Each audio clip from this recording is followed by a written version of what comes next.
What up, YouTube? It's your boy Jay from over here at Hooked on Autism, and today I will be going over, excuse me, Lord, I can't talk. I will be going over my Baitcaster. I just paired it on my amp. What is this? 7 foot medium heavy, fast. And I'm not really knowing much about this Baitcaster. I actually bought it from a pawn shop, and the pawn shop that I got it from knew nothing about it as well. Let me fix this line right quick. Yeah, the guy I bought it from didn't know anything about it. He just knew that a guy had came in with two of them and pawned them. So it is the 320 RW 711. So I guess it's a 7-to-1 gear ratio. For beginners such as myself, I'm gonna go through a few basic things. This right here is where you set the drag on it. That's tightening it up, running it that way, and you loosen the drag up this way. See it? If I tighten it up, can't do that at all. So I'm gonna bag it down because I don't like my drag real tight. Kind of like it about right there. This is where you set the speed of the reel, is what I have, I guess, been seeing on YouTube. So you crank this. First of all, let's crank it all the way down. Crank it all the way down. All right, so it's cranked down now. This is what I'm throwing in my backyard. Just a little catfish sinker. It is a 1 ounce. When I push this button now that I've tightened this all the way up, my weight doesn't go anywhere. You see that? Fully depressed, and the weight is still dangling at the end of the pole. So as I begin to unloosen it, the weight should start to fall. Let's see.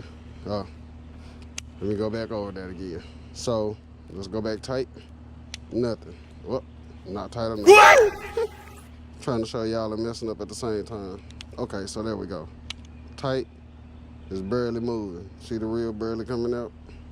As you unloosen it, the speed of that speeds up, right? Okay, so that's that on that. Over here on this side, you have the brake system. Well, one of the brake systems on this pole. It has two, if I'm not mistaken. This is the outside brake. I don't know what people technically call it. I'm new to baitcasting, but this is the outside brakes. To get to the inside brake, if your baitcaster has that feature, is right here. You unscrew this all the way. Till it's all the way out. So now it's all the way out.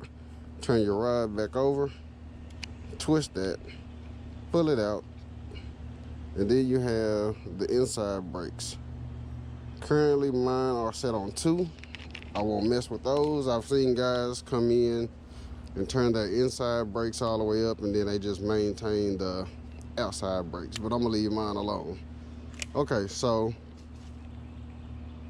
with the settings that I have on this one right now, my weight drops fairly fast, but when it hits the ground, bring this up close.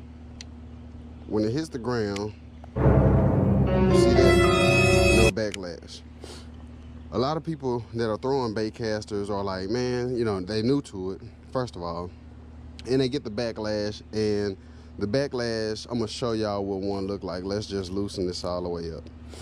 And we're gonna do the same thing. I got the weight all the way up at the edge of the pole, at the eye of the pole, and I'm just going to press the release button. See that? See how it ran over itself? So we want to pull that back out of there so it's all back even. And then we're gonna reel it back up. Now I'm gonna try to do this again, tighten it up just a little bit, just so you won't see such a fast spin over, so you can see what I'm saying. See that? See all of this line that's just everywhere? That's called a bird's nest or a backlash. And to get rid of that, I'm simply going to adjust this all the way tight again, and I'm gonna let it run. When it hit the ground that time, it was nothing. I wanna bag it off some, hit it again, bird's nest to death. So we know that that right there is too fast of a drop.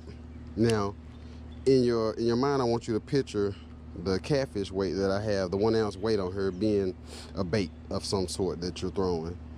When you throw this out and you hit this button, you want it to, let's tighten it up slowly. Mine clicks. The other one I have, the Crappie Max from Bass Pro, doesn't click. But when you turn this, you can hear a slight click. And I like this one better because on that Crappie Max Baitcaster, as you're tightening it up, you don't know, really where you are. With this one, with the clicks, it makes it better. So you see that? It's still overrunning itself.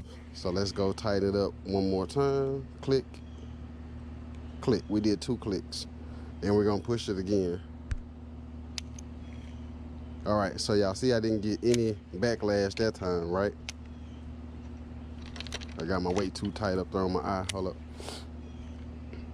All right, so boom, hit the ground. You see that? So I still say that's a little loose, so I'm gonna tighten it up one more tap. And there you have it. To the ground, nothing. All right, so now with casting, I'm in the backyard and I'm gonna be trying to cast from here over to the fence with the sidearm action. I hadn't really got the overhand. I hadn't got that, but I've seen guys kind of load their baits up, and what that is they swirl their pole around so that the weight of the bait, when they click it, it takes it out. I'm not that advanced. I'm still a beginner myself, so that's not going to work for me right now. But we're gonna take a couple casts here and see if I get a backlash with no thumb and see what happens. So here we go. See that? See that? It's a complete mess in there, right? So what that lets me know is that I can stand to click it one more time, at least one more time, right? So let's go ahead in here and we're gonna click it again. Once I get it back up, I'll probably click it twice. Once, twice. All right, so we're gonna try the same thing. See that? It overran just a little bit, but I've been using a Baitcaster for a while now, so I can kind of thumb it a little better. I'm just showing you guys, the settings are very important when you're trying not to get a backlash. You feel that? So I'm gonna bring it back in and I'm gonna go down one to where it backlash when I threw it out. Because like I said, I kind of use my thumb a little more. And when I say use my thumb, when you click it, I got a little spider falling on me, my bad. When I click it and I throw it out, I let it go out and I watch that bait. And when it get ready to hit the water, I start thumbing it down, slowing it down rather. So we're gonna try this. Get this dang weight to cooperate. There we go. So here we go. Thumb action. Stop it. See that? Nothing. And it just required a little bit of thumb. You know what I mean? Just kind of watch where you're casting. I'm not very accurate with it just yet. But you see that? Barely a little thumb and I got a little smidget of a backlash. So I clicked it one more time up. Let's try it again. And this is all I do. You know what I mean? I come out here in the backyard, tie catfish weight on, and I throw it and I thumb it and I see what works best for me, because everybody's gonna be different. You got some guys that like bombing they cast out way far and all of that. See that? And I'm hitting the back fence. And I'm probably a couple yards away from my privacy fence back there. So, to me, that's fairly good. That kind of lets me know when I go out on the lake, I should be fairly good. Now, mind you, if I throw on a swim jig or something like that, then I would make sure my settings are adjusted to where I'm getting the same results. I haven't really figured out how to cast really far, and I believe that a lot of people are saying between this and your brakes judges your distance. So you don't have to, you know, with spinning combos, you kind of give it all it's got and all of that. With a baitcaster, you don't really have to do that. This is a medium, I think it's medium heavy, I said? Yeah, medium heavy. So my rod has some bend in it, but it doesn't have the bend that a light action would have. So that kind of helps, you know, when I crank back on it and whip it, it kind of gives the end of my rod that little wiggle that y'all may or may not see. Yeah, that little wiggle there. And when that bait is on there and you come back, you let the forward momentum go, and that's how that's how you let your bait take the course of the cast.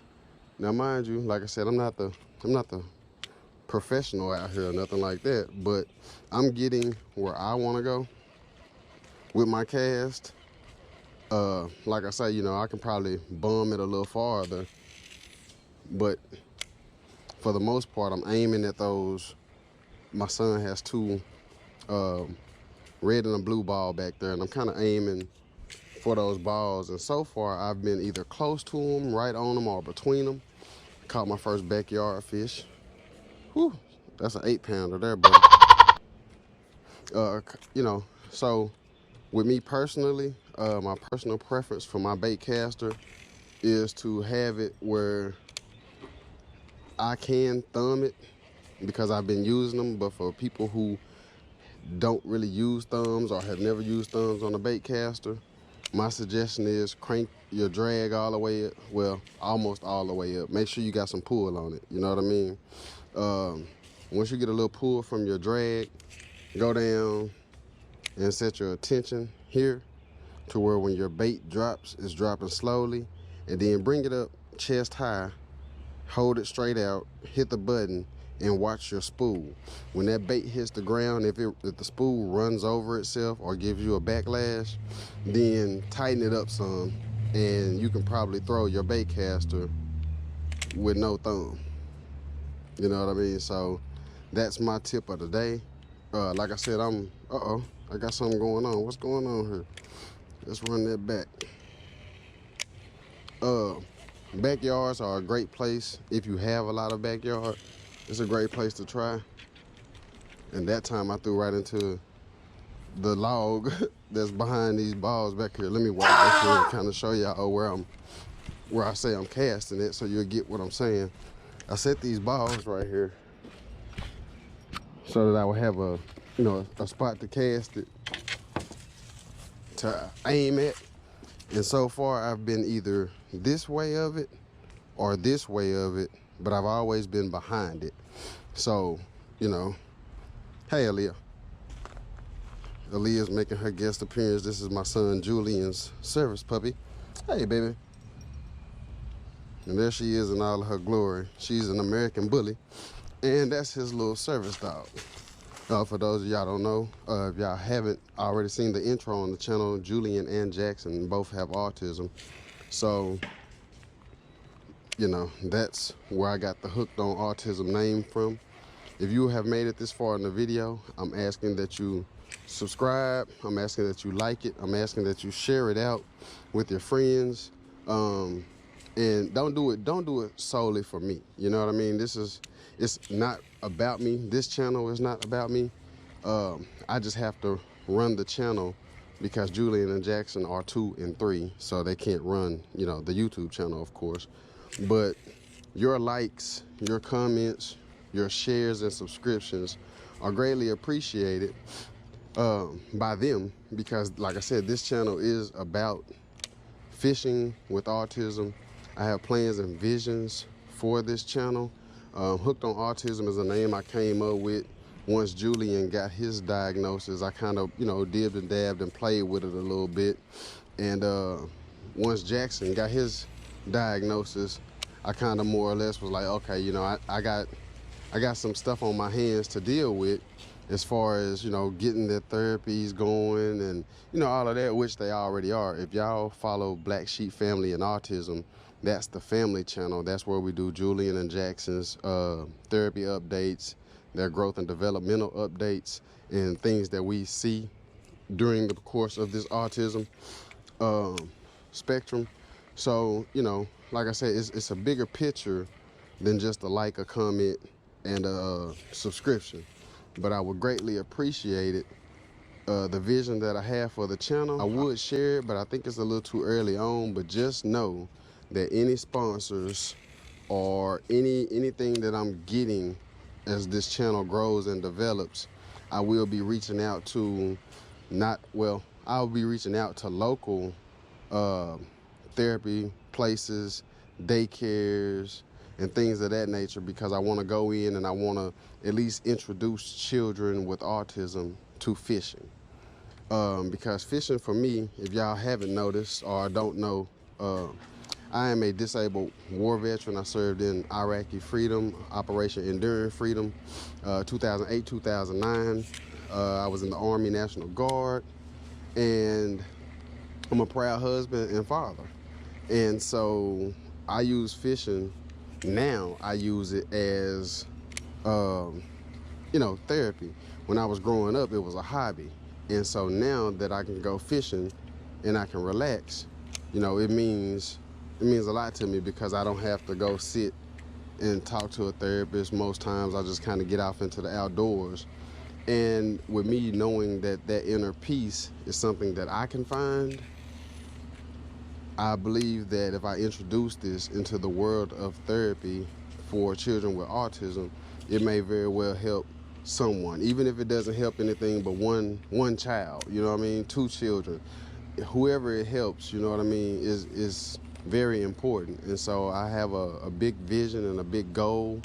I want to be able to go out and introduce children to fishing from the basics, poles, the line, the hook. You know, everybody is not going to jump out the gate with a Baitcaster or nothing like that. But, you know, I'm pretty sure there are parents that are willing to take their children fishing. And they may fear that, you know, with them having autism, they may be dangerous around the water or a lot less caring. Julian does not have a real sense of fear. So when I take him fishing, I either put him in the stroller that we have, or I put a life jacket on him.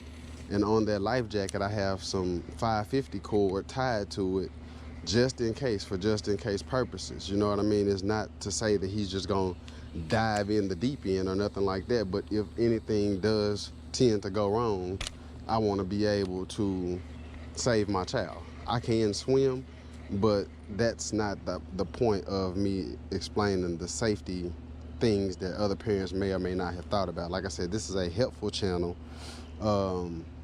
I plan on putting up more fishing videos. I plan on actually listening and looking at the comments to see what you guys want to see.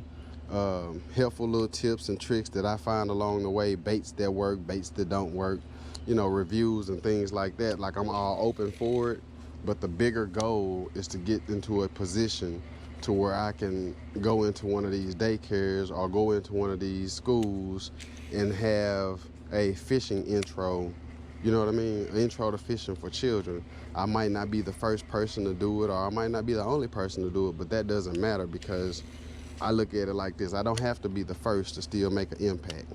And that's what I'm here for. So if you guys have made it down this far, I ask that you guys go ahead and subscribe, go ahead and like and share it out on any of your platforms. I greatly appreciate it. Like I said, once again, my name is Jay. Welcome to Hooked on Autism, and we greatly appreciate you being here. Talk to you later.